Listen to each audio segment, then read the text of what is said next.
আজকে দেশে বিভিন্ন অঞ্চলে আবহাওয়ার পরিবর্তন আভাস দিচ্ছে আবহাওয়ার অফিস। রাতের পর থেকে দেশে অনেক জায়গায় মেঘ পরিমাণ বাড়তে শুরু করেছে। বিশেষ করে উত্তর অঞ্চল, মধ্য অঞ্চল, উপকূলীয় এলাকাগুলোতে বৃষ্টি এবং বজ্রপাতের সম্ভাবনা বেশি থাকবে আজকে।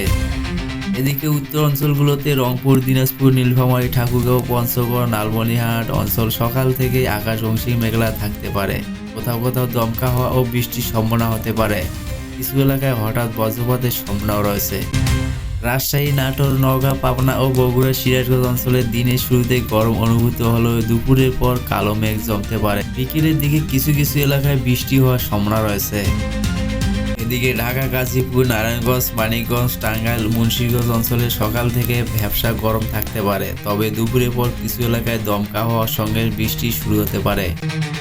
খুলনা, যশোর, সাতক্ষীরা, বরিশাল, ভোলা, পটুয়াখালী, বরগুনা অঞ্চল উপকূলীয় মেঘের প্রভাব মাঝারি ধরনের বৃষ্টির সম্ভাবনা রয়েছে। নদী বন্দরগুলোতে 1 নম্বর সতর্ক সংকেত দেখতে বলা হতে পারে।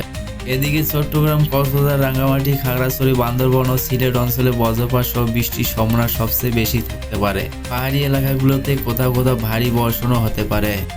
দেশের অধিকাংশ এলাকায় দিনের তাপমাত্রা সামান্য বাড়লেও বৃষ্টির কারণে রাতের দিকে আবহাওয়া কিছুটা অস্বস্তিদায়ক হতে পারে।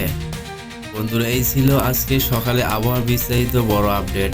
ধন্যবাদ, সবাই ভালো থাকবেন।